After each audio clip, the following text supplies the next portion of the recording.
Hello, everybody. Welcome to the big program, Things My Granddaddy Said. Let's try this one more time. We had a bit of a snafu coming out tonight.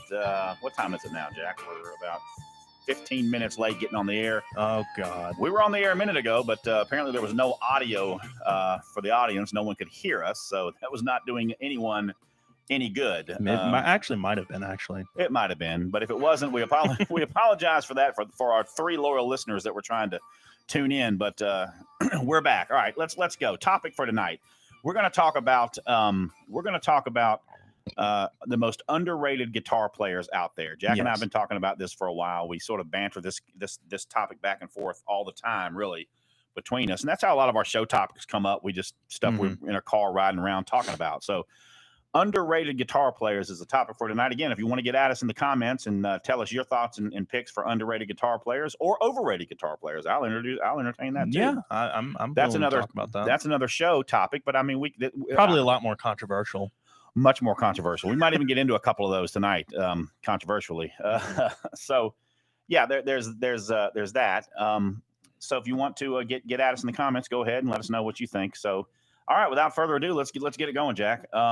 I think, and these are in no particular order. They're not 1, 2, 3. We're just shooting back and forth, right? And I'm going to go ahead and start. And this one I think is, based on the reaction I've been getting from people that I've been bouncing this topic off of.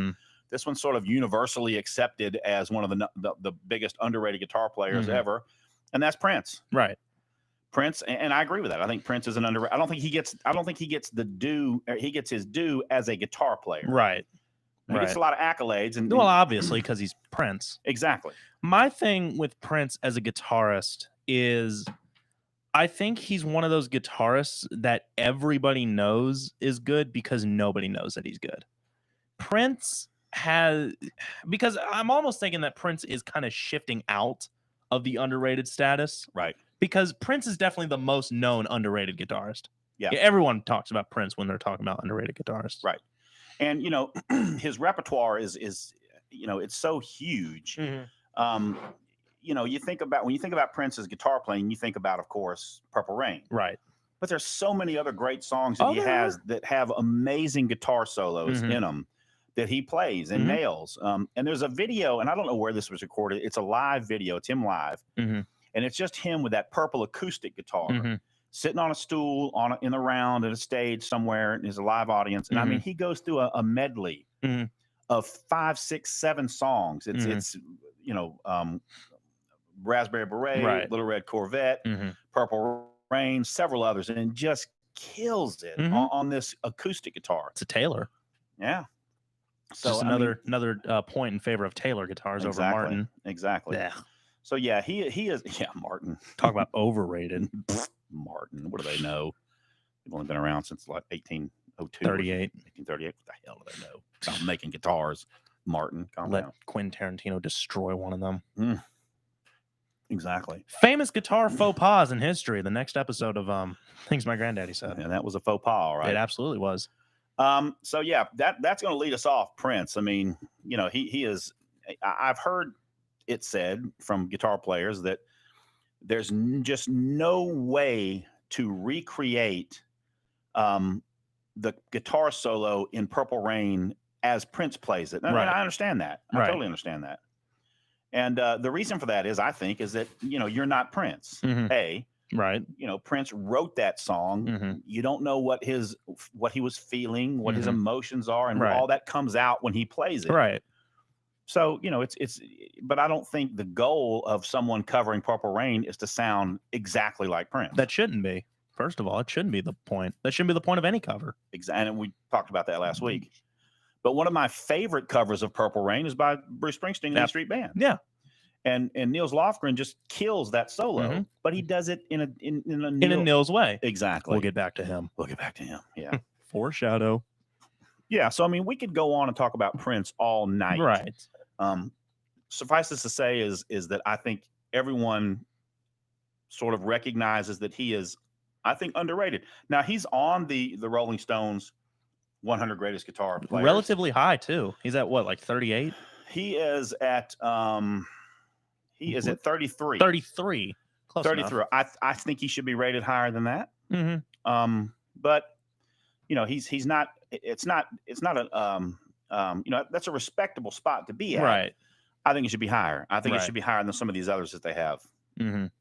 ahead of him on that list. Yeah, I think he would be higher on the list because it's a list by Rolling Stone, so you can only expect so much. I mean, Neil Young. I think he should be higher than Neil Young.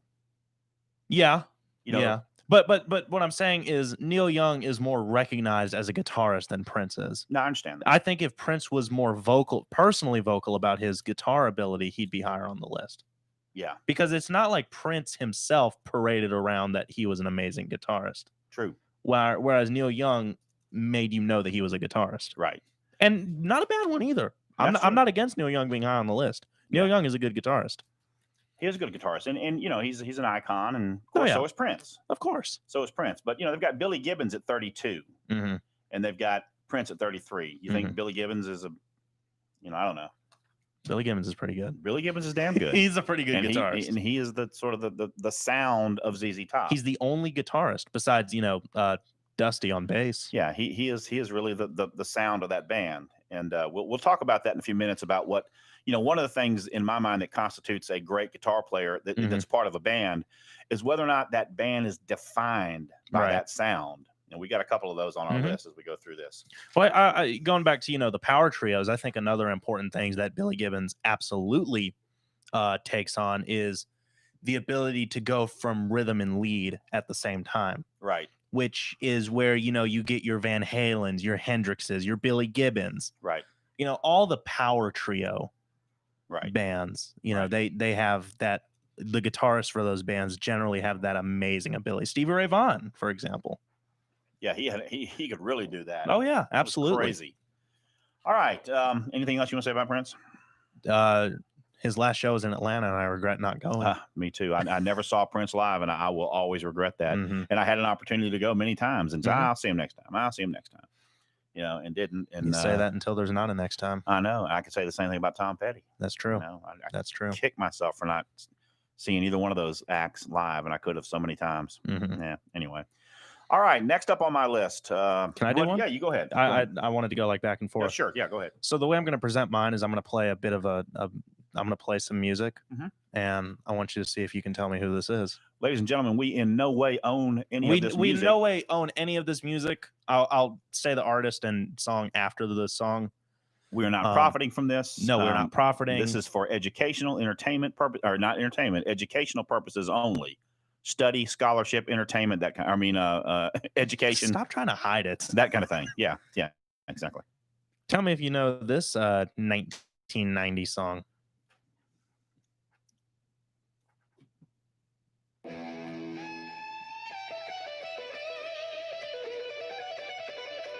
I'm hearing a little Steve Vai in there. Close. It's not Steve Vai. Oh, Satriani? Close. He's the third one from that group of players. Not Satriani, not Steve Vai. I know I can see him. I just can't call his name. Oh, this is so good too. It's a great song. Oh, I can't remember his name. I'm right. I tip my tongue. Mm-hmm. Oh, they're so good. It's a great song, yeah. Yeah. That is Cliffs of Dover by none other than Eric Johnson. Eric Johnson, yes. Eric Johnson. Now, when we all talk about, the mid to late 80s and early 90s, guitar virtuosos, we all think of, Steve Vai, Eric Johnson, but I was getting to him, Joe Satriani. And then kind of that falls in with these three is Eric Johnson, who is arguably my favorite. I like Joe Satriani a lot. Steve Vai, I respect a lot because he's super smart musically. But Eric Johnson, I don't think he gets the credit he deserves. I think that he is a better... I'd say he's a better guitarist than Steve Vai and Joe Satriani. I would say better than Steve Vai, yes. Mm-hmm. Joe Satriani, they're very close. Well, is that personal preference wise or just in terms of what you can pick up technically?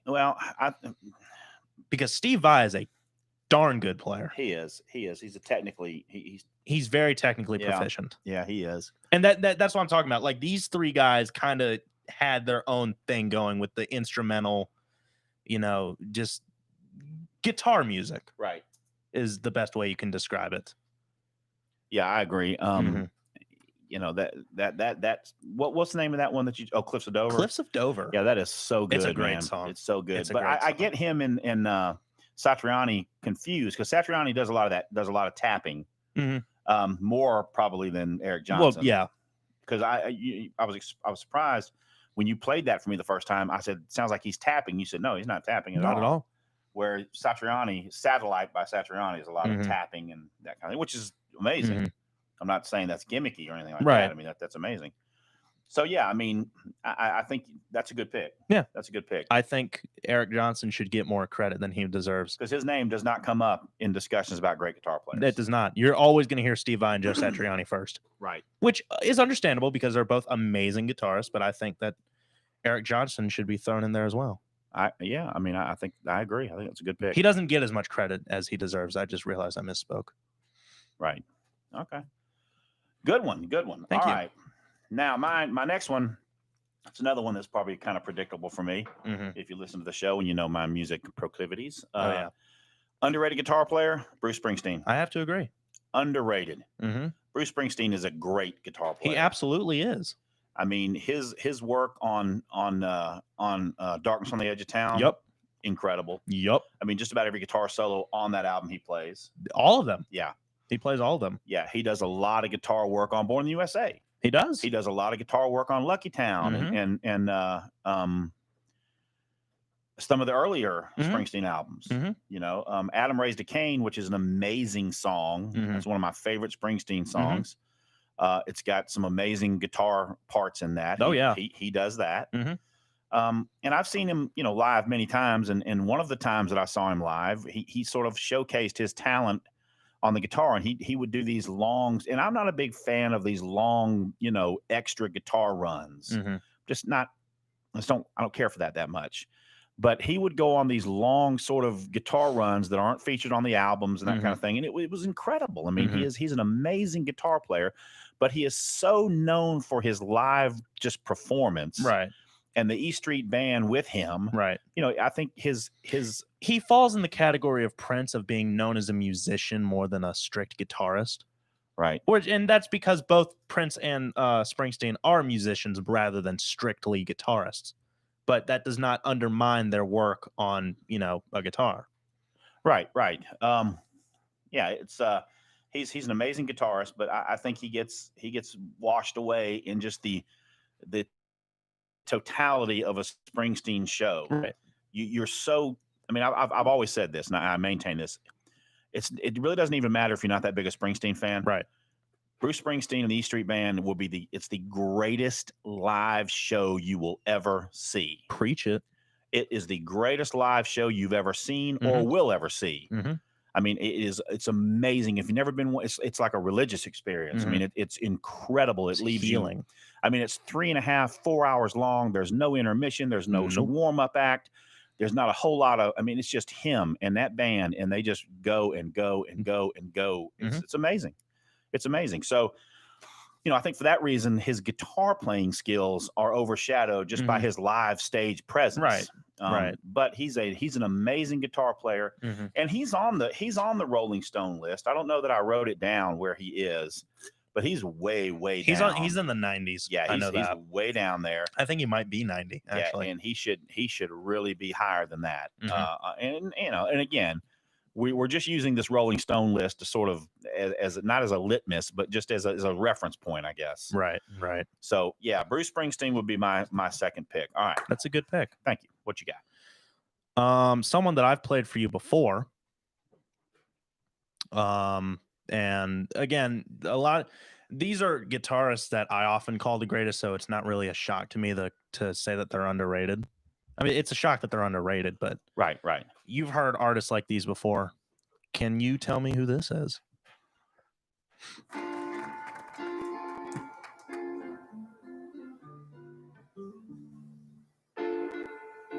I've heard you play this many times. I love this song.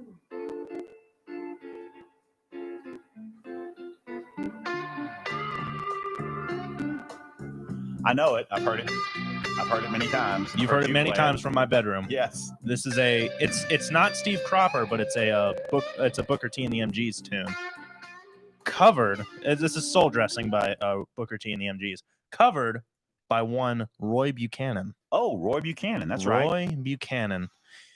Not a lot is known about Roy Buchanan, except he was a phenomenal guitar player who really, I mean, he's one of the people who tops the list of greatest unknown guitar players. And I think I agree with that. He's one of the greatest unknown guitar players. He's vastly underrated. I mean, what you just heard was a recording of him at Austin City Limits in 1975, and that's really about as big as his career went. You know, I mean, you know, playing, you know, Austin City Limits is definitely that's something to be proud of. But he didn't get as big as a lot of other guitarists. And that's just a small example. I recommend you listen to this whole album. It's Roy Buchanan live at Austin City Limits in 1975. It's about 40 minutes. It's a great EP. But yeah, Roy Buchanan. Now, didn't he session with some pretty famous people? He might have. I couldn't tell you off the top of my head. Okay, I'm thinking about somebody else who we're going to get to in a minute. Okay. All right.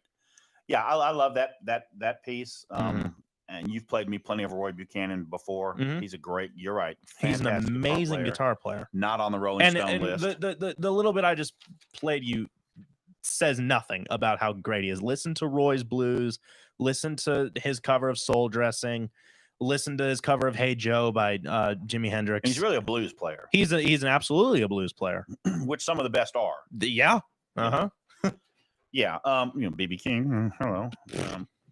Yeah, who's high on the list? He's number 6 on the Rolling Stones' greatest guitar players of all time, and well deserved. Yeah, I'd agree with that. Yeah, absolutely. Okay, that was a good one, real good. All right, my next one on this list of underrated guitar players. You and I, we talked about this one a little bit. Of Dire Straits, Mark Knopfler. What do you think? Well, no doubt he's an amazing guitarist. I don't know if underrated is the right word to use. Well, here's the thing about Mark Knopfler. What's the thing about Mark Knopfler? This is getting to the point I made at the top of the show. Without Mark Knopfler, yes, I'm not saying there would not be a Dire Straits. I'm saying there wouldn't be a Dire Straits. Yeah. You understand what I'm saying? Yeah, because he founded it. And he's the sound. He is the sound. I mean, his guitar playing style is the sound of Dire Straits. Yeah. So I think for that reason, he's sort of a great player. He's an amazing player. So those two things taken together, I think, makes him a great guitar player, but I think underrated because his name doesn't necessarily come up immediately in a discussion of great guitar players. You got to kind of mine for him and look for him. And and that's reflected in the Rolling Stone list, who have Mark Knopfler. Consult the list. Well, I mean, they have him at 44. Right. So I mean, I don't know. There's some ahead of him that probably should not be. And some behind him that should be. So he's right in the middle of that Rolling Stone 100 list. I think he's underrated, not because he's 44 on that list, simply because when I hear discussions of great guitar players, I don't hear his name come up enough. Right. I think he's how about this? You said, is there a better word? Maybe overlooked. Yeah. How about overlooked rather than underrated? Yeah, because a lot of people know about Mark Knopfler. Sure. Obviously anyone who listens to Dire Straits knows that it's Mark Knopfler. Right. I mean, Sultans of Swing is iconic. Yeah, Sultans of Swing, Money for Nothing, Walk of Life. Right. And those are all songs that you hear the first 4 or 5 notes, you know exactly what song it is. You hear that first snare hit on Sultans of Swing, you know what's up. Right. All right, y'all. I see we got a few more folks joining us on the show here on the YouTube live channel. Our YouTube channel is Things My Granddaddy Said. If you found us by accident, thank you for checking in with us. And if you want to get in on the show, you can shoot us a comment in the comment sections and tell us what you think. Give us a suggestion for underrated guitar players if you like, and we'll talk about it. You can get at us on our email, Jack. That's tmgspodcast@gmail.com. Shoot us an email if you like. We'll read it on the air if you want us to. Okay, Mark Knopfler. I think great guitar player, overlooked, possibly overrated. Overrated? I mean, underrated. I was going to say. Overlooked, possibly underrated. Right. All right. Okay.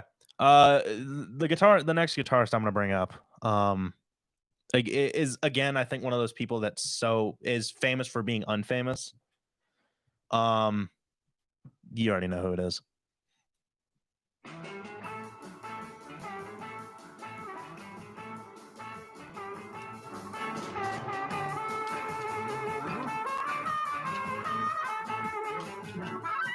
I do indeed know who it is. There you go.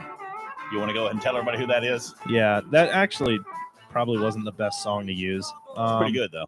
Oh, it's a great song, but I don't know if it's the best song to Showcase the amazing blues licks of Mike Bloomfield, that was born in Chicago by the Paul Butterfield Blues Band, of which Mike Bloomfield was a member. Such a great band. Great band, great album, great guitarist. He is amazing. I mean, that guy is such a good blues guitarist, man. And I'll tell you right now, if you are an American and you were born between the years, I don't know, probably like early 50s to now. So if you're an American and you have lived in America for most of your life and you are alive right now, chances are you have heard this guitarist, Mike Bloomfield, on a song called Like a Rolling Stone, of which he played. Mike Bloomfield really got started when he started as a session player for Bob Dylan on the album Highway 61 Revisited. Right. Which is where he kind of got his big break. There's always the bringing up of Bob Dylan going electric at the 1965 Newport Folk Festival. Bloomfield was there. He was behind him. And then he sat in for the Paul Butterfield Blues Band, which he later joined later in 65. Right. Yeah, he's an amazing guitar player. Amazing guitar player. And most folks don't know him, so they don't know that they've heard him before, right? On certain Dylan tracks and other places. But that album that you play, that Paul Butterfield Blues Band album, man, that thing is so good. It's an amazing album. It's just a good. If you're a fan of blues, it's a good album. Yeah, it's a great album. And he is on the Rolling Stone list. 42, right? Yeah, 42 is where they have him rated. The 42nd greatest guitar player of all time, which I can agree with. Arguably, he is. You can argue that. Yeah, he is. He died young. Died very young. Yeah, so that's another reason why he didn't really flower into a fuller potential and perhaps be, a household word. Right. Because I think had he lived, he probably would have been. He could have been, yeah. I mean, the guy was amazing. He was amazing. Very gifted. Very good pick. Good pick. All right. I've got one that I think if you don't know the name, you certainly know the band he was affiliated with. First of all, fantastic, groundbreaking band of the late 1970s, early 80s, and beyond that. But that's when they really got going. Their sound is absolutely distinctive, not only because of the lead singer's sort of haunting voice, but because of this person's guitar playing, and that would be Andy Summers. Perry. What? Andy Summers of the Police. Joe Perry. Are you kidding me? Joe Perry. I agree with that. Andy Summers of the Police. Great guitarist. Amazing guitarist. People do not listen. Andy Summers is arguably one of the most technically proficient guitarists on this planet. Try for any of the three people, if you happen to be guitarist and you don't know how to play it, try to look up how to play Every Breath You Take on guitar. Or hell, Message in a Bottle. Andy Summers was a god at guitar. He is still a god. He's still around. Oh, yeah. He's still around. He's a god. He's an amazing guitarist. He was so much a part and responsible for that sound. He absolutely was. And let me tell you, that sound was not easy to get. And it was unique. It was very unique. I mean, they had and it was tight. I mean, their sound was so tight. It was. It absolutely was. I mean, go back and listen to that early Police stuff. When I say early, I mean like, early 80s. Right. Listen to that stuff. I mean, Andy Summers is an amazing guitar player. He held that whole thing together. Now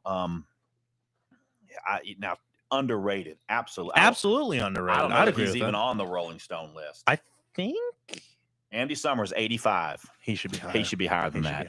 I mean, you got Slash at 65. Andy Summers should be higher than Slash. Yeah, Slash. That's a whole episode. That's for our overrated guitar player show.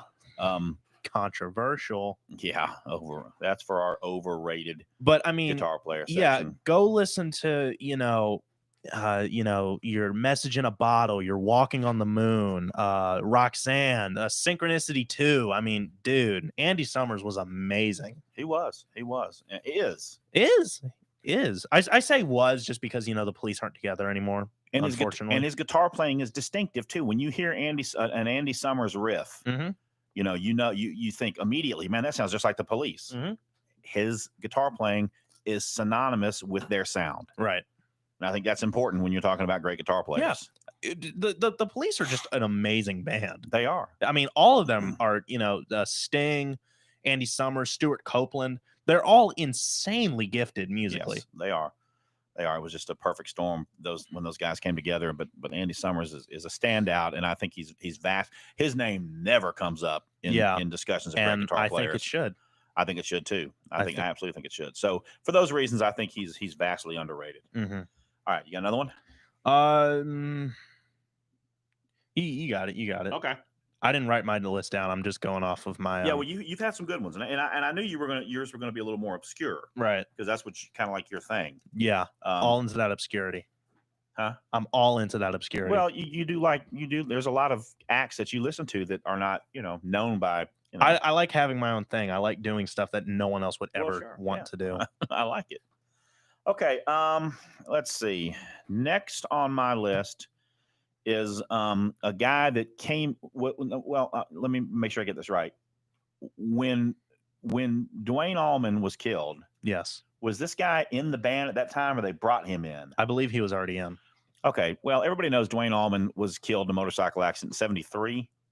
72 or 73, yeah. Yeah, and he only recorded with his brother Greg. They only made 2-3 albums. Yeah, and he was killed in a motorcycle accident. So he died in his 20s, way young, before his amazing guitar player now. Oh, yeah. Get crazy. No doubt. Dwayne Allman is one of the greatest of all time. As a matter of fact, he's on the number 9. He's number 9 on the Rolling Stone 100 greatest. Hence why we're not calling him underrated.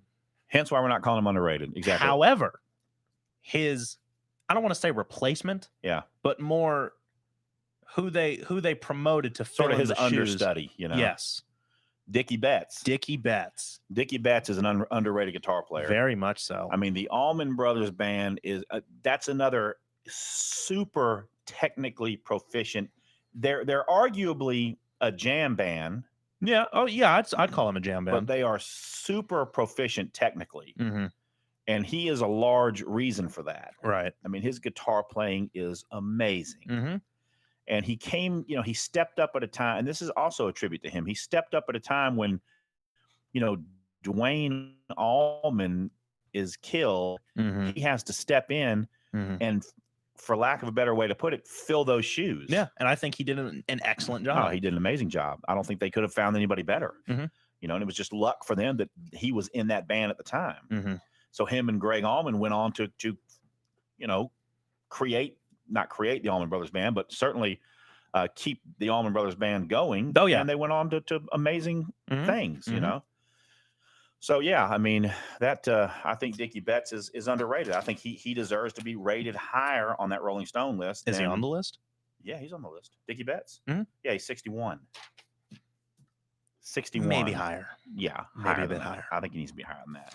Okay. And just to sort of, well, I don't have any. Slash is at 65 people. Let's not forget that. Yeah, you're right. That's the main takeaway. Slash is too high. You're right. Slash is too high. You're right. I can understand putting Dickie Betts is higher than Slash, so as he should be, right? Oh yeah, he is. Yeah. Still, my Slash is too high. Yeah. It's not that Dickie Betts is too low. It's the Slash is too high. Yeah, I heard that wrong, and I thought you were saying that Dickie Betts is below Slash. No. And I was about to get really upset, but I'm still upset that Slash is that high. Yeah, Slash could be at 565. It's too high. My friend Carl said Slash guitar by numbers. Yeah, exactly. It's like finger painting, right? I'm sure this people go, "What the hell are you talking about? Slash is the greatest guitar player of all time." I'm sure. With his gold top Les Paul. Yeah. And his top hat. You like curly hair. I know. Just having him stand there and breathe. Right.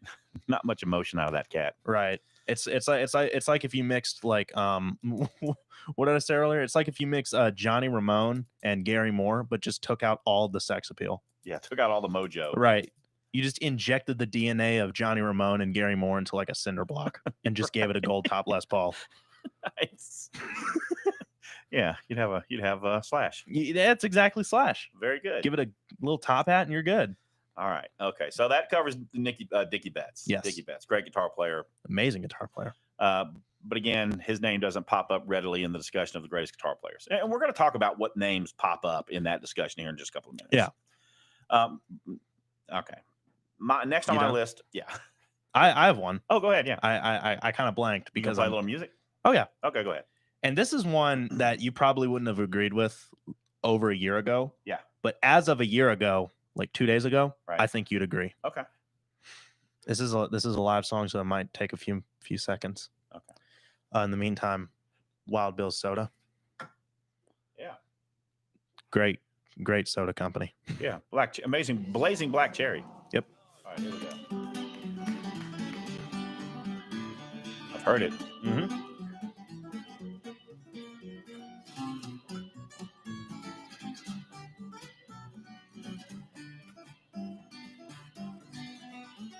You know who this is? Or what band this is, rather? Am I going to be surprised?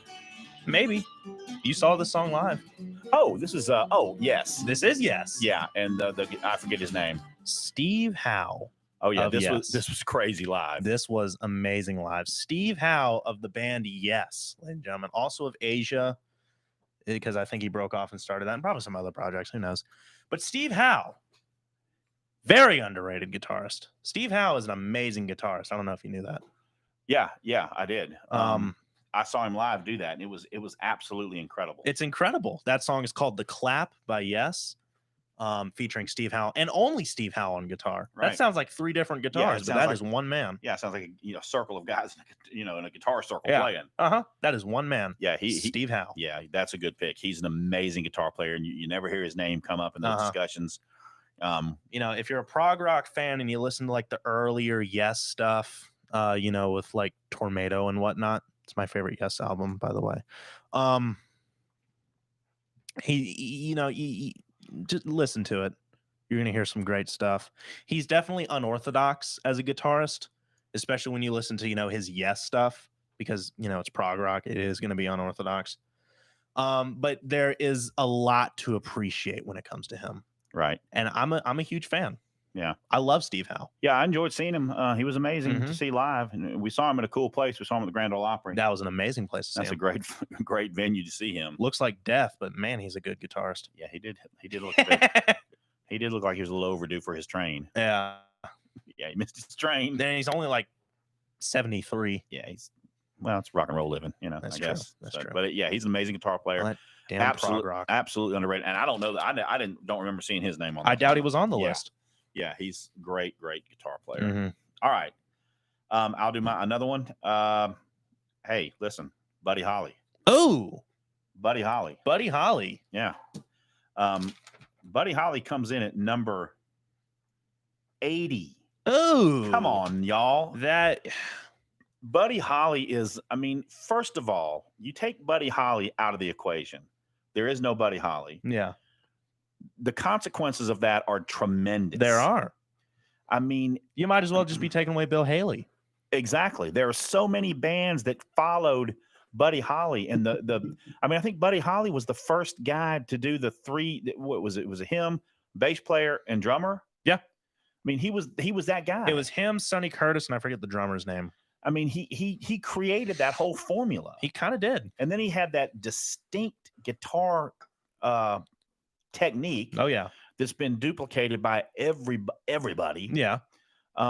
He had a certain cadence and a certain rhythm that that was, but the Buddy Holly sound. I'll say that Buddy Holly invented the modern day rock and roll 3-chord turnaround. Absolutely. He invented it. That D, G, A, he invented that. Right. I absolutely agree. And, he's another one, obviously, that died way too young. Mm-hmm. Who knows what he would have become. I think he would have been as big and as influential as Elvis. Mhm. You know, he really would have. You know, it's a shame that he was taken so young. Absolutely. But man, what an amazing guitar player and an Mhm. amazing talent. I mean, the Mhm. guy was he wrote the songs, he sang the songs. I mean, You could argue. I don't agree with this because we all know my position, my stand on this. You could argue the king of rock and roll. I was about to make that argument. You Yeah. could argue Yeah. that Buddy Holly is the king of rock and roll. Yeah. You could argue. If not the king, he definitely set the throne Right. for someone to sit in. Right. And it would have been him had he not been taken so soon. Right. You know, Buddy Holly, you know, and the thing about Buddy Holly is he defined that whole sound, that whole generation. You know, he was an amazing guitar. And look, here's the thing: you're not used to hearing, you know, these long sort of, you know, when because here's what you got to do, gang. You can't think about guitar players only in the context of who's alive with you right now. Right. You know, you've got to go back and appreciate what was happening 50, 60 years ago and understand, sort of look through that prism. Mm-hmm. I mean, he was doing something no one else was doing. Mm-hmm. So you don't associate with Buddy Holly with these long, you know, searing guitar riffs. That wasn't what he was doing. Mm-hmm. What he was doing was inventing the genre. Pretty much. He was inventing the medium, inventing the genre. Very much a pioneer. And showing what an electric guitar could mean to modern music. Right. That's why he's one of the greatest guitar players of all time. Name someone before him who was playing a Strat. I can't. Like arguably the quintessential rock and roll guitar. Exactly. What you saw before that was the big hollow body Gibsons. Mm-hmm. Yeah, you saw those big jazz boxes. Yeah, nobody was playing a solid body Strat before Buddy Holly, except, you know, country players. Right. And Buddy Holly, which he had a country flair. He did. You know, he totally did. Which obviously aided him tremendously. But yeah, you're right. He was the first one that I can recall, or not recall because I wasn't around, but right. that I remember learning about that was playing rock and roll music with a Strat. Yeah. Which is, you know, you say what you want about every other kind of guitar. I mean, you know, we that's another show.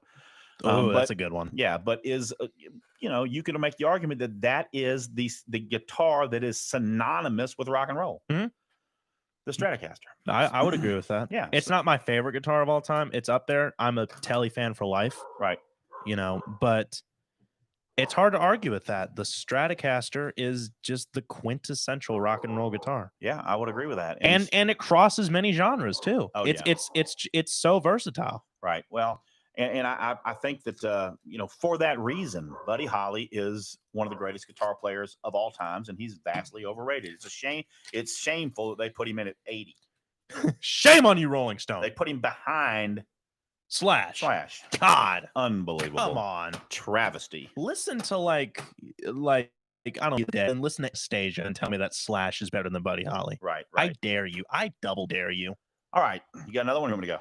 I don't know. Plug Gen 5 beef for a sec. Hey, friends, do you like steak?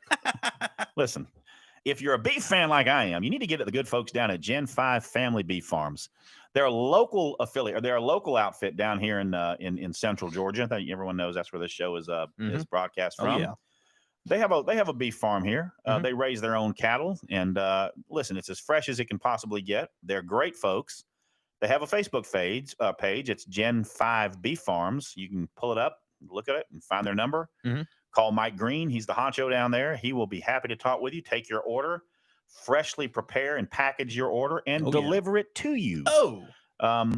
They are just fantastic people, and I've ordered many times from them. And look, you can take your country-fed meat and what's the other one? Grass-fed. Yeah, there's another big company out there that does that advertises all the time. They deliver steaks. I can't think of the name of it. Omaha Steaks. Omaha. Yeah, Omaha. Omaha. 10-4, good buddy. Come on and join us. Good convoy. C.W. McCall, underrated guitarist. Convoy, everybody. Oh. How do we get down that road? Gen 5, everyone. Gen 5 Family Beef Farms, everybody. They're good folks. Get at them. Check them on their Facebook page so you can get the telephone number, give them a call, order up some beef. They'll deliver it. If not, they'll meet you somewhere. Or you can go down and pick it up and check out the operation yourself. Hey, these are uncertain times, everybody. You go to the grocery store and, you know, they don't always have what you're looking for. Gen 5 Family Beef Farms always has what you need, and they'll get it to you. Yes, they do. at reasonable prices. Yes. So give them a call if you need some steaks, burgers, chops, whatever you need. They got it. They got it. They'll do specially, to order stuff too, to special, cut to order, that kind of thing. Mm-hmm. So yeah, Gen 5 Family Beef Farms, everybody, give them a call. They'll be glad you did. Mm-hmm. All right. What else you got? And this is a guitarist. I'm just going back to my obscurity and playing a band that they're not originally from. Okay. But let's see if you know this guitarist. All right.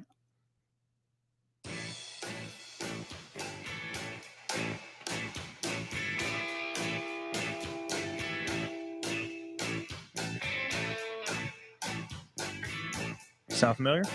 It does. Not super familiar, but oh, yeah, Warren Zevon. Kinda. Oh, I don't know. That is the guitar sound of Peter Buck playing in Hindu Love Gods. All right, then. Obviously, known in REM, but I want Right. it to be obscure because I'm a douche. Okay, so he I'm in Hindu Love Gods. Yeah. No, you're not. A lot of people are in Hindu Love Gods. It's a great band. I mean, it's a super group. All 30 of us. Are you kidding? It's three members of REM and Warren Zevon. How can you get better? You got all the it's REM minus the douchebaggery. Exactly. It's REM minus What's not to love? It's REM minus the fussy diva, right? Yeah. Just kidding. We love you, Michael Stipe. Please get back together and do a show. Yeah, with REM, please. We love you. We love you. Yep. Just All right. have it be a benefit or something. Yeah, come be on the Granddaddy show. Oh. Yeah, exactly. Why am I here? Why am I here? What's it all about? Do you want an autograph? Yeah, forget it. Yeah. Love you, Stipe. All right. So Peter Buck. Peter Buck. Yeah, underrated guitar player. I would say so. Now you played that from the Hindu Love Gods, but everybody knows that obviously Peter Buck was a member of REM. Yes. And Peter Buck defined REM sound. Ooh. I think he defined it. Because without that guitar playing, that's because true. Look, here's what true. Here's what you got to remember about the early days of REM. The rock and roll critics, music critics, were raving about this new style of guitar playing, not the vocal stylings of Michael Stipe. Right. They were talking about this jangly guitar sound of Peter Buck and how he created that. That was the mystique of REM. Now, obviously, Michael Stipe was. I mean, he was the front man and he was the voice of REM. I mean, and in later years, he became less mumbly. Yeah. And, they kind of lost the whole jangle sound. Yeah. Yeah. I had a good friend who was a huge REM fan and back when nobody knew who REM was unless you were in Athens in college down there. He knew, and he had these bootleg cassette tapes that he would go to their little shows at the 40 Watt, some of the other places and record these shows, on the down low. And, I would always say, "What?" I'm listening to it. I said, "What are the lyrics? What is he saying?" Nobody knows. Nobody knows what the hell he's saying. Yep. I don't even think it makes sense. Sounds like Stipe. Yeah. So I mean, but Peter Buck was absolutely as far as the sound. He in those early days he established that beachhead. Right. I mean that jangly. That's what it's been called, that jangle rock. Yeah, jangle rock, that college rock sound. That's right. And he achieved that on what kind of guitar? A Rickenbacker 360. Exactly. Jet glow black. Yeah, beautiful guitar. Oh, it's an amazing guitar. I love it. Exactly. Gotta love a Ricky. You really do. But I don't think he's talked about enough. I don't believe the context of amazing guitarist, because he is an amazing guitarist. And he won't tell you that because I've met him and he will not agree to being a great guitarist. You did meet him and he told you that he hopes one day you're better than him. Fat chance, but yeah. Peter Buck is on the Rolling Stone list at 94. Yeah. That is crazy. I don't know about that one. That is, I don't know about that one. That is crazy. Peter Buck is the fact that Slash is 30 spots ahead of him. Yeah. Slash should be like 30 spots behind 500 spots behind Peter Buck. I understand. It's a bold statement. I don't like Slash. I don't either. I just don't like him. I don't either. I'm sure Sal Hudson is a great guy. I'm sure Saul Hudson is a charming fellow. Yeah. But I hate Slash. Yeah. Slash sucks. Yeah, I got you. Yeah, like I said, I'm sure Saul Hudson is a great guy. I'm sure Yeah. he's a fantastic, just a swell person. Right.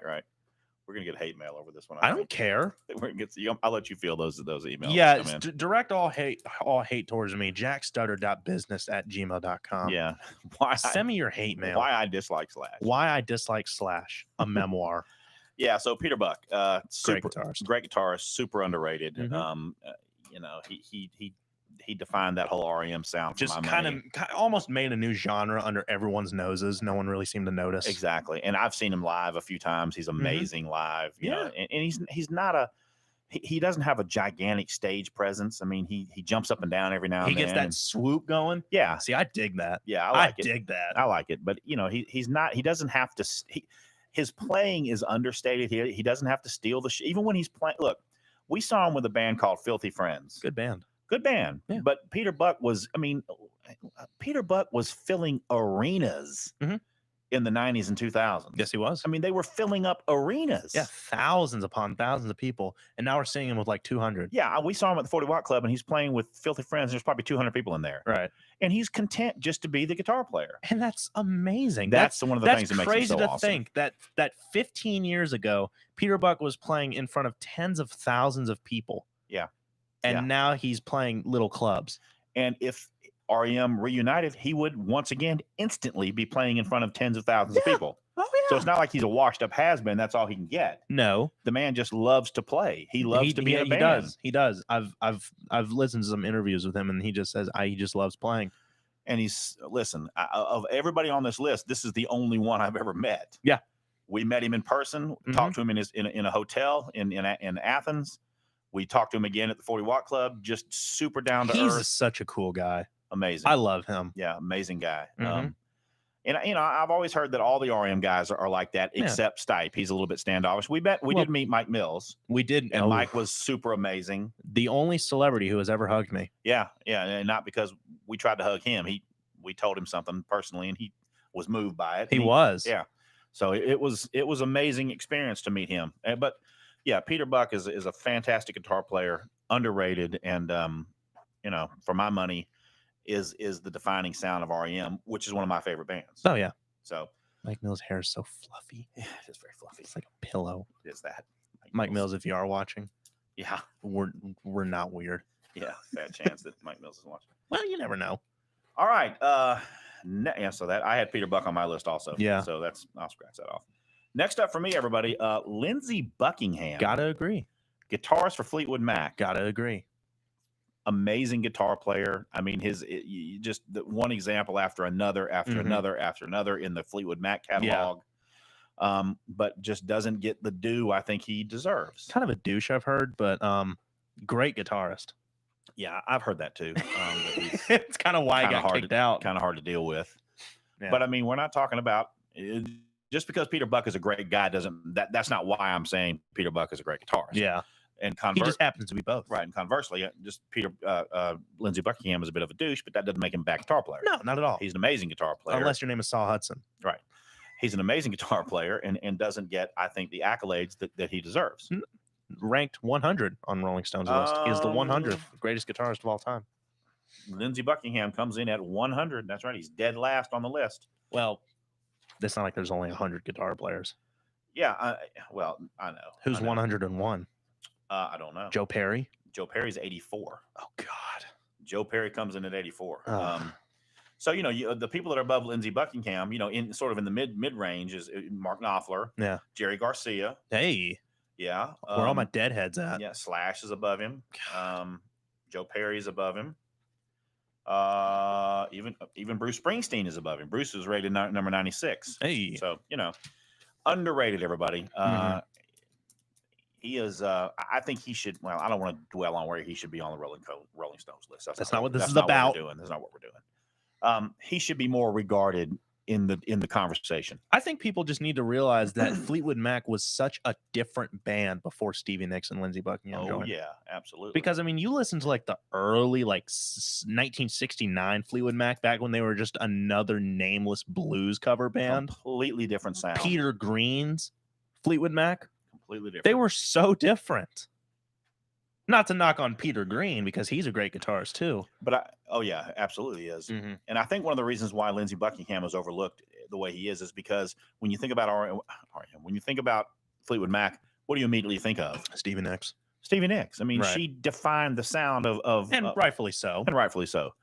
For my money, she's one of the greatest female vocalists of all time. Yeah, Pop vocalists. I like how you say vocalist instead of singer. Yeah. Okay, singer, whatever. One of the greatest female pop singers Yeah. of all time. Oh yeah, absolutely. Which would be another good show to do. Yeah, that would be greatest singers of all time, rock and roll singers, pop Mhm. singers. Yeah. vocalists. So yeah. So I'm a douche. What do you want? you're not. But you play one on TV. You play one on a podcast. Yes, I do. So It's character, everyone. exactly. So yeah, he's overshadowed by Stevie Nicks, and not only on the band but in real life, Stevie Nicks kind of drug his ass through the ringer when they had their breakup and all of that. So fantastic guitar player, overlooked, I think. Didn't you meet Stevie Nicks at the Regal Beagle Lounge? Bumped into Stevie Nicks back in '76 at the Regal Beagle Lounge. Everybody, I was there doing a gig for KTWF Radio. No, I've never met the woman. I understand she's a lovely woman, though. I've heard that. Never bumped into Stevie Nicks. Hanging out with Tom Petty. Heck yeah! All right, another E Street alumni. That's not the direction I was going in, but okay. Oh, okay. Another E Street alumnus who is not even on the list. Who is an amazing. I've seen him live a couple of times. He is incredible live. Member of the E Street band, Niels Lofgren. Niels Lofgren, everybody. Oh man, can this guy play the guitar? The only guitarist who's allowed to wear a top hat. Sorry, Slash. Yeah. This guy is, if you've never, if you've listened to a Springsteen album since 1985, is that when he joined? Yeah, you have heard Niels Lofgren. Yes, I mean, him and little Steven Van Zandt are the two guitar players for the E Street band. Little Steven's not bad. Little Steven's not bad at all.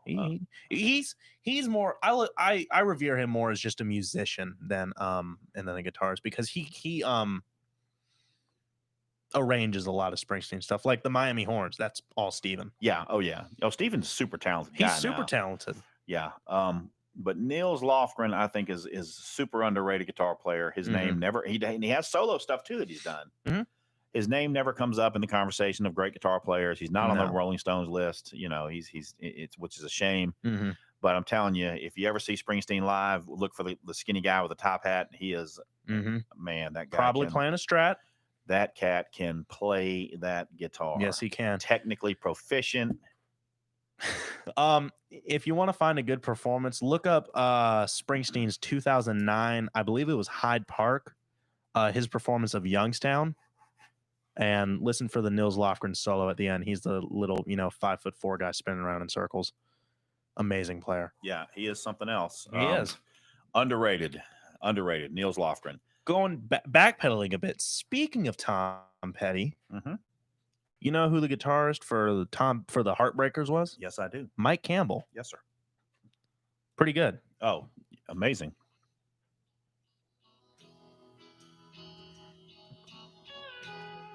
Again, just a little obscure showcase of Campbell's musicianship.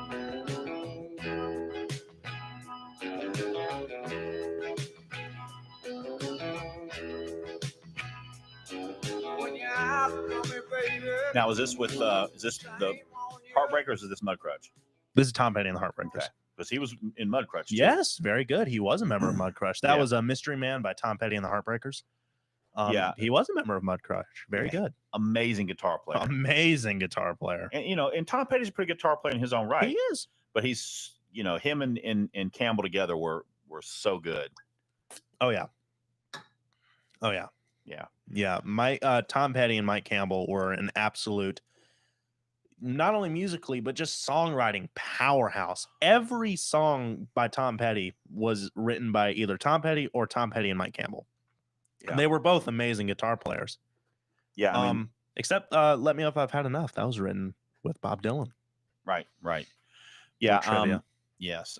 There are so many great songs that Mike Campbell and Tom Petty wrote together, and Mike Campbell plays on, and it just goes on and on and on. But He's another one. He's, not a lot of people. He's not a household name. Not a lot No. of people know who. Everybody knows Tom Petty, obviously, and the Heartbreakers, but no one can name any of the Heartbreakers, and they certainly can't name that guitarist, Mike Campbell.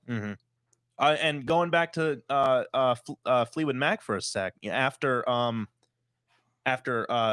Lindsey Buckingham was kicked out, they brought on Mike Campbell to replace him. Yeah, which is a suitable replacement. Very much so.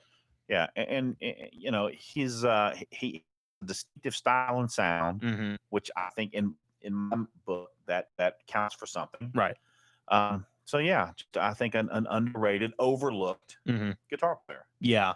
All right, we've been going now for about 53 minutes, everybody. We're going to get out. This is 55 minutes. We're going to get out, but I thought we'd put a couple of honorable mentions. Right. The Edge. Okay. I think he's a little bit. He might be a little underrated. I think you can make the argument both ways. Right. I mean, you can make an argument that he's overrated. I don't think he is, simply because here's what saves him for me. Yeah. Again, he arguably one of the greatest rock and roll bands of all time. Right. U2. I don't think there's any question about that. Not the greatest, but one of the greatest. No argument here. They are certainly in the top 10. Yeah. He defines their sound. Yeah. I mean, him and Bono just make the sound of that's U2. Right. That's right. And you always talk about his style. And what is his style, Jack? The Edge's style is very. It's a lot. It looks a lot bigger than it actually is. He drowns his guitar in reverb and delay and distortion. He's very effects oriented, which is not a bad thing in of itself. But he's taken a very simple concept and built a 40-year-long career off of it, which I'm making it sound like a bad thing, and it kind of isn't. But the Edge, from a technical standpoint, doesn't really do anything that spectacular. He's a great guitarist, don't get me wrong, but I wouldn't call him one of the greatest. Yeah. Just because there are so many more technically proficient guitarists than the Edge. Well, he is on the Rolling Stone list. I'm not shocked. And I don't know if I wrote down where he is. He was at like 32. Yeah, or something. he was high. He was high. See that I'd say Prince is 32. Oh, well. Let's see. He was. I thought I had him written down, but maybe not. But he's on there, and he's relatively high. He's above 50. I know that. Yeah. If not, he's right around 50. I think he's in the 30s, but I could be wrong. So, but I think he's a great guitar player. I think, and again, he's very good at what he does. Yeah. He doesn't need to do much, but he does that not much very good. Yeah. Yeah. Yeah. That's okay. That's a backhanded way of saying he's not all that great. I think he's pretty amazing. And again, and for me, and you can kind of sense a theme with me. I mean, if you have a guitar player that's a centerpiece of a band, and that band's sound is defined by that style of guitar playing or that sound that that comes out of that cat's guitar, to me that counts for a lot, right? Especially when you're talking about the guitar player of arguably one of the biggest bands in the world. So, that and here's another point I want to make, and that'll end the discussion about the Edge. I mean, U2 is a phenomenal band. He's a phenomenal guitar player. Is he overrated? I don't know. Is he underrated? Maybe.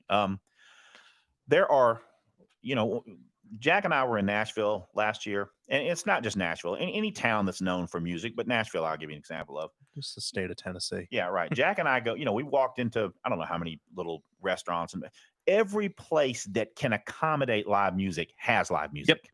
Doesn't matter what time of day it is. Doesn't matter what day of the week it is. You can't go eat in Nashville and not hear live music. Yeah, you walk it's impossible. You walk into a sandwich shop at 2:00 in the afternoon on Tuesday. There's live music in there. Yep.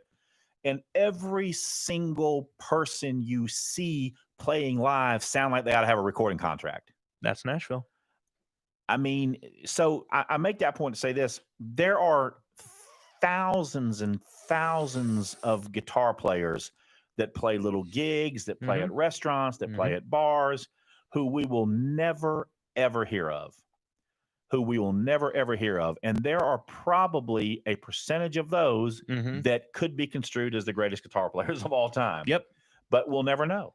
Yep. We'll never know. And here we are. Because they just don't, for some reason, they don't have that it factor that A&R men and women are looking for. Right. And it's a shame. It is. It's a shame. So, I just wanted to throw that in there because I don't want to just suggest that great guitar, the great guitar players of the world are ones that we know about. There are probably many we have never heard of and will never hear What of. I take from this is, and this is a statement I wholeheartedly agree with, there is no way to determine the greatest guitarist of all time. That's what I'm Super hearing. subjective. It's super subjective. It's like trying to say, what's the best, pizza delivery man of all time, because they're the same thing. Right. But yeah, there's just no way to determine it in my mind. Whoever the greatest guitarist is for you, that's the greatest guitarist. It doesn't matter what anyone else thinks. Yeah, that's a great point, Jack. It's Mhm. so subjective, and just like I think that's borne out tonight. Your criteria, my criteria are different, Right, because I look more from a technical standpoint. Yeah. And listen, if the Edge can go an entire U2 concert and only play 7 notes, he plays those 7 notes amazingly. Oh, absolutely, he does. Yeah, 7 notes. Yeah. I really do like the Edge. It's not like my relationship with Slash. I really do like the Edge. I acknowledge what he does, and he does it great. He is great at what he does. I agree with what he does. Never would I say he's the greatest guitar player of all time, but No, I understand that. he's good. Yeah. He's good. Yeah, I totally get that. Mm-hmm. All right. Well, we've been going now for over an hour, so we're gonna get on out here in just a hot second. Well, listen, you're talking about guitarists. Yeah. I got excited. Yeah. You know. I know. It's okay. It's all right. This is all two of our viewers there. They've hung in this long. They can hang in another few minutes. Oh yeah. Look, just a reminder, everybody. This is also simulcasted. This is really a podcast. We do this YouTube live thing because it's a privilege. It was pretty popular when we were dropping it on Facebook Live, but as I've discussed many times on this show, I'm no longer on Facebook, at least not to the extent where I can broadcast on Facebook Live. So we've lost some viewership because it's harder to find us here on YouTube. But look, if you like what you're hearing tonight and you want to hear more stuff like this, and we talk about all kinds of stuff if you've not listened to us before. Sometimes we do talk about current events and politics. We've been trying to stay away from that a little bit here lately because it's just so divisive and ugly right now. And there's really just nothing to say about it except, what the hell. Right. But we do get into topical stuff. But what we have wanted to do here lately is do stuff like this. Right. This is the kind of stuff we enjoy, and we hope you enjoy it too.